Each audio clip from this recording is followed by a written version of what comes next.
మీ ఎలాంటి వ్యాపార ప్రకటనలకైనా వెంటనే మా ఛానల్ సంప్రదించండి. అందరికి నమస్కారం, నేను శిరీష. ముందుగా అందరికీ శ్రీ పరాభావనామ సంవత్సర ఉగాది శుభాకాంక్షలు. ప్రస్తుతం మనతో పాటు ఉన్నారు ప్రముఖ ఆధ్యాత్మికవేత్త, జ్యోతిష్య పండితులు, గాయత్రి పీఠాధిపతులు బ్రహ్మశ్రీ ఇటికరాల సుబ్రహ్మణ్య శర్మ గారు. గురుగారితో మాట్లాడదాం.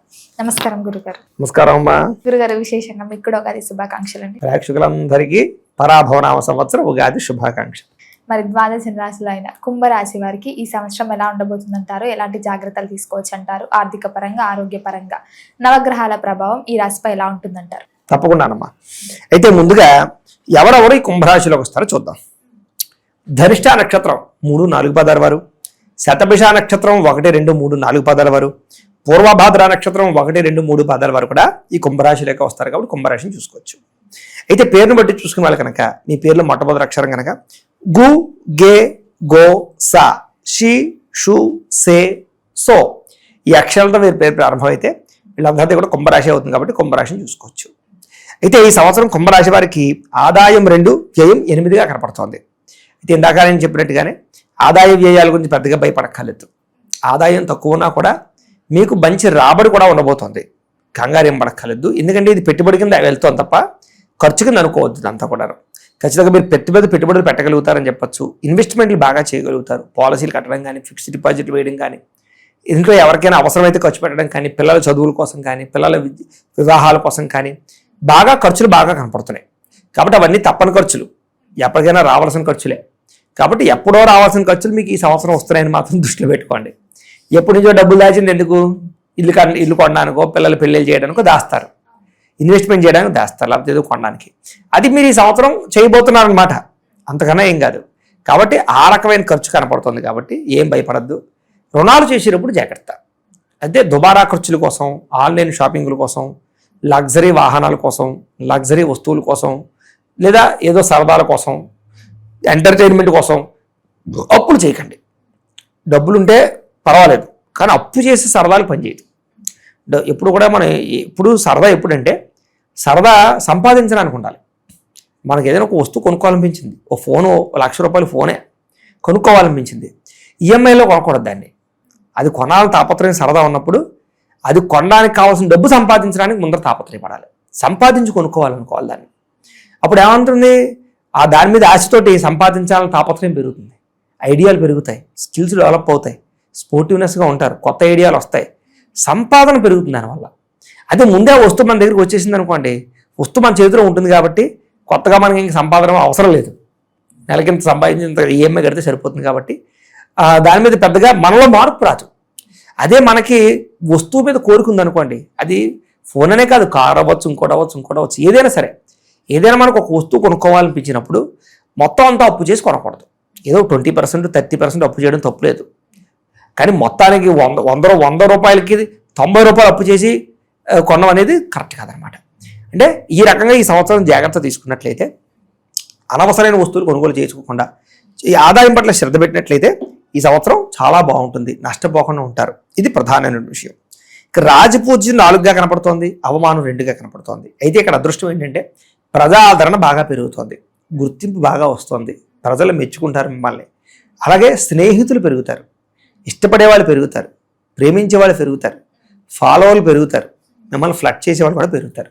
కాబట్టి జాగ్రత్తగా ఎవరు దేనికోసం మనల్ని ఫ్లడ్ చేస్తున్నారో, వాళ్ళకి మన దగ్గర ఏం అవసరం ఉందో, ఏం కోరుకుంటున్నారో అవన్నీ ఆలోచించుకొని అవతల వాళ్ళతో మీరు రిలేషన్ పెట్టుకోవడం మంచిది. స్వార్థపూరితమైన వ్యక్తులు చుట్టూ తిరుగుతుంటారు ఈ సంవత్సరం. అంటే మీ దగ్గర ఏవీ లేకుండా మాత్రం మీ దగ్గరికి, ఇప్పుడు బెల్లం దగ్గరే ఈగలు మూగుతాయి, అక్కడ ఏవి లేకపోతే ఎందుకు మూగుతాయి? కాబట్టి మీ దగ్గర వాళ్ళకి కావాల్సింది ఏదో ఉందన్నమాట అనే విషయం దృష్టిలో పెట్టుకుని ఎవరు పడితే వాళ్ళకి వాగ్దానాలు ఇవ్వకండి, లేదా ఎవరు పడితే వాళ్ళకి డబ్బులు ఇవ్వకండి, ఎవరు పడితే వాళ్ళకి షూరిటీ సంతకాలు పెట్టకండి, అనవసరమైన రిలేషన్లు పెట్టుకోకండి. ఈ సంవత్సరం ఎవరితోటైనా సరే రిలేషన్ పెట్టుకునేటప్పుడు అది లాంగ్ టర్మ్లో నిలబడగలిగేటటువంటి సరైనటువంటి రిలేషన్ పెట్టుకోండి. స్నేహితులతో కూడా అంతే. ఎవరు పడితే వాళ్ళని స్నేహం చేసుకోవడం మంచిది కాదు. స్నేహితుల వల్ల దీనివల్ల ఏమవుతుంది, కొంతమంది ఏం చేస్తారంటే మన రహస్యాలు తెలుసుకుని మనల్ని ఎలా వాడుకోవాలో అలా వాడుకుంటారు, బ్లాక్మెయిల్స్ చేస్తూ ఉంటారు, రకరకాలుగా మనల్ని తప్పుడు ఇన్వెస్ట్మెంట్ చేస్తారు మన చేత. చాలామంది ఎంత బాగా కలిసిపోతారంటే అసలు నిజంగా ఏదో మన కోసం పుట్టినట్టు బిహేవ్ చేస్తాడు వాడి మాటలతోటి. అసలు మన కోసం త్యాగం చేసేసినట్టు మాట్లాడతాడు. చివరికి ఏం చేస్తారంటే వాడు ఏదో కష్టాల్లో నష్టాల్లో ఉన్నామని వాడు ఏదో దాంట్లో పెట్టుబడి పెట్టమంటాడు, లేదా వాడు దాంట్లో ఇన్వాల్వ్ అవ్వమంటాడు, ఏదో చెప్తాడు. మనం ఏంటంటే ఆ మాయ మాటలు పడిపోయి వాడంత మంచివాళ్ళు లేడని ఊహించేసుకుని వాడితో వ్యవహారం చేస్తూ ఉంటాం. ఇలాంటి సమస్యలు ఈ సంవత్సరం చాలా ఎక్కువ ఉన్నాయి కాబట్టి మాటల బురుడిలో పడిపోకండి. అంచేత తత్తు జాగ్రత్తలు తీసుకున్నట్లయితే ఈ సంవత్సరం ఇబ్బంది ఉండదు మీకు. ఇక ఈ సంవత్సరం గోచారం చూసుకుందాం. అయితే ఈ సంవత్సరం గోచారం చూసుకున్నట్లయితే కనుక మనకి గురుడు జూన్ 1వ తారీఖు దాకా కూడా పంచమ స్థానంలో ఉంటాడు. జూన్ 2వ తారీఖు నుంచి సప్తమ స్థానంలో సంచారం చేస్తున్నాడు. శని సంవత్సరం అంతా కూడా ద్వితీయ స్థానంలో ఉంటాడు. రాహుకేతువులు జూన్ 5వ తారీఖు వరకు కూడా ద్వితీయ అష్టమ స్థానంలో ఉండి జూన్ 6వ తారీఖు నుండి జన్మ సప్తమ స్థానంలో సంచారం చేస్తున్నారు. ఈ కారణంగా కుంభరాశి వారికి ఈ సంవత్సరం ఏలినాటి శని చివరి దశలోకి వచ్చింది. కాబట్టి అయితే ఏలాడి శని ప్రభావం చూపించదని నేను చెప్పను, కానీ ఎక్కువ ఇబ్బంది పెట్టడు. సామరస్యంగా నలుపుతాడు, కష్టపడతాడు, వర్క్ చేయిస్తాడు, ఫలితాన్ని కూడా ఇస్తాడు. గత సంవత్సరం ఏం చేశాడంటే బాగా కష్టపెట్టాడు, కానీ ఇవ్వవలసినంత ఫలితం ఇవ్వలేదు. కానీ ఈ సంవత్సరం ఏం చేస్తాడు, కష్టపెడతాడు, ఇవ్వవలసినంత ఫలితం ఇస్తాడు, మంచి జీవితాన్ని ఇస్తాడు. అంటే ఇన్నాళ్ళు కష్టపడిన దానికి స్టాండర్డ్ లైఫ్, పెద్ద పెద్ద జీవిత మార్పులు ఈ సంవత్సరం కనపడిపోతున్నాయి. విపరీతమైన మెంటల్ ప్రెజర్ ఉంటుంది, యాతన ఉంటుంది, నిద్రలేని రాత్రులు ఉంటాయి, మనోవేదన ఉంటుంది, చాలా ఇబ్బందులు ఫేస్ చేస్తారు. కానీ వీటన్నిటికీ ఫలితం పొందుతారు. అంటే జీవిత స్థిరత్వం రావడం, మంచి జీవితంలో భాగస్వాములు రావడం, మంచి గృహ నిర్మాణ యోగ్యత రావడం, మంచి ప్రాపర్టీస్ కొనుగోలు చేయడం, పెద్ద పెద్ద సంస్థల్లో ఇన్వాల్వ్ అవ్వడం, మంచి పేరు ప్రఖ్యాతలు తెచ్చుకోవడం, మంచి పదవులు పొందడం, అలాగే జీవితంలో మంచి స్థాయికి వెళ్ళేటటువంటి గుర్తింపు పొందే అవకాశాలు, హోదాలు, అలాగే ప్రజాదరణ బాగా కనపడుతున్నాయి. కాబట్టి ఈ సంవత్సరం అంతా కూడా కష్టే ఫలి అన్నట్టుగా కనపడుతోంది. కాబట్టి ఈ సంవత్సరం అయితే సుఖం అయితే మాత్రం మీకు ఉండదు. బాగా కష్టపడాలి, తాపత్రయపడాలి, యాతన పడాలి. కానీ సక్సెస్ని చూస్తారు, ఈ సంవత్సరం అనుభవిస్తారు. కాబట్టి కష్టపడడానికి ప్రిపేర్ అయిపోండి. భవిష్యత్ బాగుందనే విషయం గుర్తుపెట్టుకోండి. అది విషయం. మరి విద్యార్థులకు ఎలా ఉంటుందంటారు? విద్యార్థులు కూడా ఇదేలా కష్టపడాలి.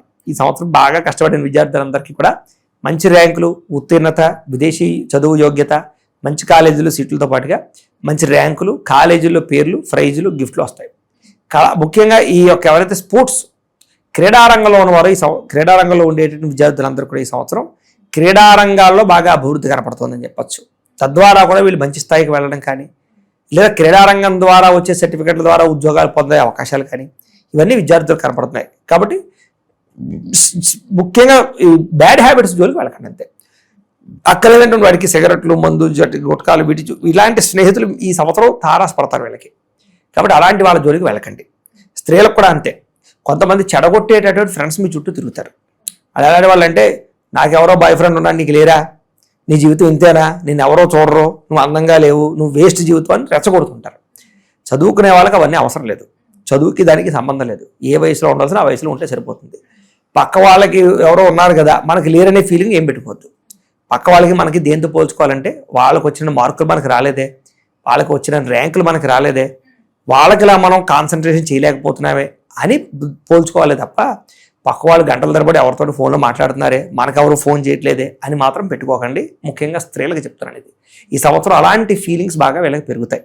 పక్క వాళ్ళు పాడు చేస్తారు వీళ్ళకి చదవాలనుకున్నా, వీళ్ళు మంచి స్థాయిలోకి వెళ్ళాలనుకున్నా చెడగొట్టేటట్టు వాళ్ళు చెడిపోతారు, వీళ్ళు కూడా చెడగొట్టడానికి ప్రయత్నం చేస్తుంటారు. కాబట్టి తత్వ జాగ్రత్తలు తీసుకుని కాన్సన్ట్రేషన్ చేసి చదివినట్లయితే మీకు మంచి ఉద్యోగ అవకాశాలు, మంచి ర్యాంకులు, మంచి కాలేజీలో సీట్లు వస్తాయి. కాబట్టి శ్రద్ధగా చదువుకోండి ఈ సంవత్సరం. మరి ఉద్యోగ వ్యవస్థలో ఉన్న వారికి ఎలా ఉంటుందంటారు? ఉద్యోగ వ్యవస్థలో ఉన్న వాళ్ళకి ఈ సంవత్సరం తోటి ఉద్యోగస్తులతో ఇబ్బందులు ఉన్నాయి. వాళ్ళ పని కూడా మీ చేత చేయిస్తారు. నిందారోపణలు కనపడుతున్నాయి. శ్రమకు తగ్గ ఫలితం మాత్రం ఉంటుంది. బాగా కష్టపడాలి ఈ సంవత్సరం. పెద్దగా ఎదుగుదల కనపడలేదు.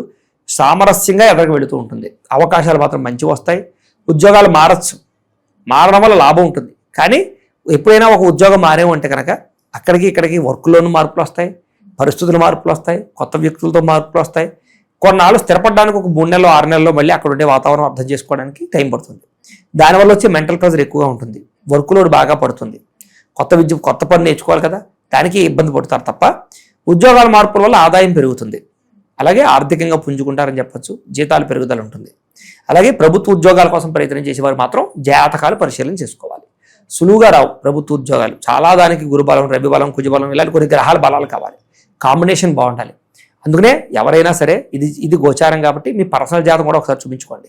జాతకంలో గ్రహాలు బాగున్నాయి లేదో చూసుకుని అవసరమైతే మా అలాంటి వాళ్ళకి ఫోన్ చేస్తే మేము జాతకం చూస్తాం. చూసి ఏదైనా ఇబ్బందిగా ఉంటే పరిహారాలు చెప్తాం. పరిహారాలు చేసుకున్నా లేదా మేమే చేయిస్తాం. చేయించుకున్నా మీకు ప్రభుత్వ ఉద్యోగాలు సులువుగా వస్తాయి. చదువుకనే కాదు, ఉద్యోగం అనే కాదు, వ్యాపారం అనే కాదు, వివాహం అనే కాదు, దేనికైనా పర్సనల్ జాతకం చాలా ముఖ్యం. అందులో గ్రహాలు యోగిస్తేనే ఇప్పుడు ఈ గోచారం కూడా యోగిస్తుంది. కాబట్టి అందరూ ఒకసారి జాతకం మాత్రం ఖచ్చితంగా చూపించుకుని జాగ్రత్తగా స్టెప్ అయ్యింది. ఎందుకంటే ఈ సంవత్సరం కష్టాలు ఎక్కువగా ఉన్నాయి, ఇబ్బందులు ఎక్కువగా ఉన్నాయి ఫలితం వచ్చినా కూడా.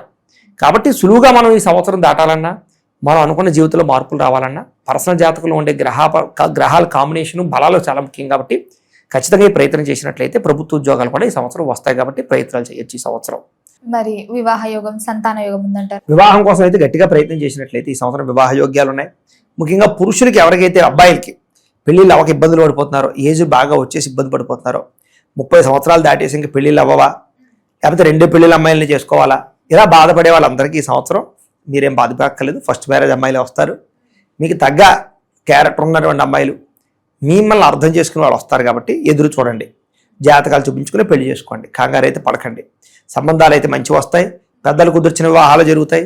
లేదా ప్రేమించిన వ్యక్తులతో పోరాడి అలసిపోయి ఇంట్లో వాళ్ళు ఒప్పుకోక ఇంకా మా పెళ్ళి అవ్వదా అనుకున్న వాళ్ళందరికీ ఈ సంవత్సరం మొట్టమొదటి ఎట్టగేలకు పెళ్లి గడియలు రాబోతున్నాయి. శుభవార్త వింటారు, శుభలేఖలు చూస్తారు, శుభలేఖలు మీ ఇద్దరు పేర్లు కనపడతాయి. కాబట్టి అందరూ హ్యాపీగా వివాహాలు చేసుకుని హ్యాపీగా ప్రశాంతంగా లైఫ్ని స్టార్ట్ చేసేటటువంటి అవకాశాలు వివాహం కాని స్త్రీ పురుషులు ఇద్దరికి కనపడుతున్నాయి. కాబట్టి చక్కగా వివాహ ప్రయత్నాలు ఈ సంవత్సరం చేయొచ్చమ్మా. మరి సంతాన యోగం ఉందంటారు. సంతాన యోగం కూడా బ్రహ్మాండంగా కనపడుతుంది ఈ సంవత్సరం. న్యాచురల్ గాను సంతాన ప్రయత్నాలు చేయొచ్చు. కాకపోతే ఎవరైతే ఈ యొక్క పురుడు విషయంలో సహజంగా రావాలనుకుంటారో, నార్మల్ డెలివరీ అవ్వాలనుకుంటారో వాళ్ళు ముందు నుంచి కూడా కొంచెం ఆరోగ్య విషయంలో కేర్ తీసుకోండి. అలాగే పాజిటివ్గా ఆలోచించండి, భయపడకండి, ధైర్యంగా ఉండండి, చాలా బాగుంటుంది ఈ సంవత్సరం. అలాగే ఎవరైతే గర్భిణీ స్త్రీలు ఉన్నారో వీళ్ళందరికీ కూడా చాలా మంచి సంతాన యోగ్యత కనపడుతుంది. ఐవీఎఫ్ ట్రీట్మెంట్ సక్సెస్ అవుతాయి. మెడిసిన్స్ వాడే వాళ్ళకి మెడిసిన్స్ పనిచేస్తాయి. అలాగే థైరాయిడ్ సమస్యలు, రకరకాల పీసీఓడి సమస్యలు, గర్భంలో బెలూన్స్ రావడాలు, లేకపోతే రకరకాల ప్రాబ్లమ్స్ తోటి నీ బుడగలు వచ్చి కొంతమందికి ఫెయిల్ అవుతున్న వాళ్ళు వీళ్ళందరికీ కూడా ఈ ప్రాబ్లమ్స్ అన్ని క్యూర్ అయ్యి ఈ సంవత్సరం సంతాన యోగాలు కనపడుతున్నాయి. కాబట్టి గట్టిగా ప్రయత్నం చేయొచ్చు. దానికి కూడా జాతకంలో బలం ఉందా లేదో చూపించుకోండి. ఈ పెట్టుబడులు సొంతంగా వ్యాపారం చేసుకోవచ్చు అంటారా? ఎటువంటి పెట్టుబడి అయినా సరే ఈ సంవత్సరం ఆచితూచి పెట్టాలి. నమ్మక ద్రోహులు ఎక్కువ ఉన్నారు ఇందాక చెప్పినట్టుగా. కాబట్టి సొంతంగా చేసే వ్యాపారాల యందు, మంచి వ్యాపారాల యందు పెట్టుబడులు పెట్టండి. పెద్ద పెద్ద వ్యాపారాలు చేయొచ్చు, స్మాల్ స్కేల్ ఇండస్ట్రీలు పెట్టచ్చు. ఎవరైనా సరే కొత్తగా ఈ ముద్రా లోన్, రకరకాల లోన్లు ఇస్తున్నారు కదా సెంట్రల్ గవర్నమెంట్, వాటి ద్వారా తీసుకుని స్మాల్ స్కేల్ ఇండస్ట్రీలు పెట్టచ్చు. అలాంటి అంటే రిస్క్ అనుకోకుండా చేసుకున్నట్లయితే ఈ సంవత్సరం సొంతంగా చేసుకునే వ్యాపారాలన్నీ సక్సెస్ అవుతాయి. అలాగే అద్భుతంగా ఈ సంవత్సరం చిన్న చిన్న బిజినెస్లు పెట్టే వాళ్ళకి బాగా యోగం కనపడుతుంది. అలాగే ఆన్లైన్ ద్వారా ఈ యొక్క ప్రమోషన్లు చేసుకుని బిజినెస్ పెంచుకున్నట్లయితే బాగుంటుంది. స్త్రీలకు కూడా ఇంట్లో ఏదైనా చిన్న బిజినెస్ పెట్టుకుని ఇలాగ ఈ ఇన్స్టాగ్రామ్లోను వాటిలోను ప్రమోషన్ చేసుకుంటూ కూడా బాగా సంపాదించగలుగుతారు. కాబట్టి వ్యాపారస్తులకి పెట్టుబడులకి ఈ సంవత్సరం చాలా యోగకాలంగా కనపడుతుంది. భూముల యందు, గృహాల యందు, బంగారం యందు నిరభ్యంతరంగా పెట్టుబడులు పెట్టండి ఈ సంవత్సరం. రైతులకు ఎలా ఉంటుందంట? రైతులకు 2 పంటలు కూడా లాభాలు కనపడుతూ ఉన్నాయి. చక్కని యోగకాలంగా కనపడుతుంది. అలాగే ఏదైతే ఈ యొక్క పురుగు, పుట్ర లేకపోతే వ్యవసాయాన్ని పాడు చేస్తున్నాయో వాటి వల్ల ఎక్కువగా ఈ క్రిమి సంహారకపరమైనటువంటి వ్యవహారాలు ఇబ్బందులు కనపడుతున్నాయి. కాబట్టి సమయానికి వాటిని అంచనా వేసుకుని మందులు కొట్టుకోవడం, జాగ్రత్త పడడం చేసుకున్నట్లయితే చీడ పట్టకుండా వ్యవసాయం మీకు అక్కడికి వస్తుంది. అదొక్కటే జాగ్రత్త తీసుకోండి. వ్యవసాయ పంటలు అయితే బాగా లాభాలు కనపడుతున్నాయి ఈ సంవత్సరం. మరి రాజకీయ రంగంలో ఉన్న వారికి, కళాకారులకు ఎలా ఉంటుంది? రాజకీయ రంగంలో ఉన్న వారికి ఈ సంవత్సరం రాజకీయ చతురత బాగుంటుంది. అలాగే అవసరమైతే ప్రజల మనసులు పొందడానికి, ప్రజలు మెప్పించడానికి ఎంతకైనా దిగజారుతారని చెప్పచ్చు. ఎంత కష్టమైనా పడతారు. వీళ్ళకి ఫైనల్గా ప్రజల యొక్క గుర్తింపు లేకపోతే, ప్రజలు మన వైపు లేకపోతే మనం ఎంత ఖర్చు పెట్టినా వృధా అనే విషయం ఒక నాలెడ్జ్ వస్తుంది. కాబట్టి ప్రజల్లో పనిచేయడం, ప్రజల్లో పేరు తెచ్చుకోవడానికి బాగా కృషి చేస్తారు. తద్వారా రాబోయే ఎన్నికల్లో మంచి పదవులు పొందగలుగుతారు, మంచి మెజారిటీతో విజయం పొందగలుగుతారు, పై అధికారులు మన్నన పొందగలుగుతారు, రాజకీయ చతురతను వహించగలుగుతారు, ప్రత్యర్థులకు తిప్పుకొట్టగలుగుతారు. మరి కళాకారులకు ఎలా ఉంటుంది? కళాకారులకు ఈ సంవత్సరం సన్మానాలు, అవార్డులు, రివార్డులు పొందగలుగుతారు. మంచి వ్యక్తులతో పరిచయాలు ఏర్పడతాయి. అలాగే మంచి డైరెక్టర్లు, మంచి ప్రొడ్యూసర్లు, మంచి కథలు ఎంచుకోగలుగుతారు. మంచి అవకాశాలు వస్తాయి. కాకపోతే రిలీజులు లేట్ అవ్వచ్చు, కానీ రిలీజ్ అయినవన్నీ కూడా వీళ్ళకి సక్సెస్ అవుతాయి. పేరు ప్రఖ్యాతలు బాగా వస్తాయి, డబ్బు బాగా వస్తుంది, గుర్తింపు బాగా వస్తుంది. కాకపోతే కొంచెం బాగా యాతన పెరుగుతుంది. అంటే క్యారెక్టరైజేషన్ కానీ లేదా వాళ్ళకు ఉండే టార్గెట్స్ కానీ వాటి గురించి బాగా శారీరకపరమైనటువంటి మార్పులు తెచ్చుకోవడానికి బాగా కృషి చేయాలి ఈ సంవత్సరం. కాబట్టి పెద్ద పెద్ద ప్రాజెక్టులు ఎంచుకుంటారు కాబట్టి కొంచెం కష్టాలు ఉంటాయి, కానీ ఫలితం బాగుంటుంది సినిమా రంగాల వారికి. కళాకారులందరికీ కూడా. మరి గురుగారు ఈ సంవత్సరం అంతా బాగుండాలంటే ఏ దైవారాధన బాగుంటుందంటారు? ఎలాంటి పరిహారాలు చేసుకోవచ్చు? ఈ సంవత్సరం వీళ్ళకి రాహుకి, కుజుడికి, గురుడికి, శనికి జపతర్పణ హోమాలు చేయించుకోవడము, దుర్గా అగ్ని విష్ణు హోమము, మన్యసూక్త హోమము, సుదర్శన హోమము, అలాగే లక్ష్మీ గణపతి హోమము చేయించుకున్నట్లయితే చాలా శుభప్రదంగా ఉంటుంది. ఈ జపాలు హోమాలు చేయించుకోవాలన్నట్లయితే మమ్మల్ని సంప్రదిస్తే మా పేటలో ఉండే బ్రాహ్మణుల ద్వారా మేము పూజలన్నీ కూడా చేయించి పెడతాం. లేదా ఇంట్లో సొంతంగా చేసుకునేటటువంటి వాళ్ళు ఇంట్లో చంద్రశేఖర అష్టకాన్ని పారాయణ చేసుకోవచ్చు, దేవి ఖడ్గమాలా స్తోత్రాన్ని పారాయణ చేసుకోవచ్చు, లలితా సహస్రం, విష్ణు సహస్రం రోజు పారాయణ చేసుకోవచ్చు. అలాగే దేవి ఖడ్గమాలా స్తోత్రం రోజు పారాయణ చేసుకున్నా చాలా బాగుంటుంది. ఇంట్లో రోజు కూడా ఏదో పూజ చేసుకోవడం మంచిది. అలాగే సప్త శనివారాల వ్రతం కానీ, సంకష్ట చతుర్థి వ్రతం కానీ, 16 సోమవారాల వ్రతం కానీ, ప్రతి పౌర్ణం రోజు, ఏకాదశి రోజు సత్యనారాయణ స్వామి వ్రతం కానీ చేసుకున్నట్లయితే వీళ్ళకి ఈ సంవత్సరం అంతా దిగ్విజయంగా ఉంటుందమ్మా. ప్రతి పనులను విజయం పొందుతారు. అలాగే ప్రతి సోమవారం కూడా పులిహార తయారు చేసి దగ్గరలో ఉండే శివాలయంలో నైవేద్యం పెట్టించి భక్తులకు పంచిపెట్టినట్లయితే వీళ్ళకి ఈ సంవత్సరం జయప్రదంగా ఉంటుంది. గురుగారు మొత్తం ఈ సంవత్సరంలో కుంభరాశి వారికి ఎలా ఉండబోతుంది, ఎలాంటి జాగ్రత్తలు తీసుకోవాలి తెలియజేసినందుకు ధన్యవాదాలు. నమస్కారం అమ్మా.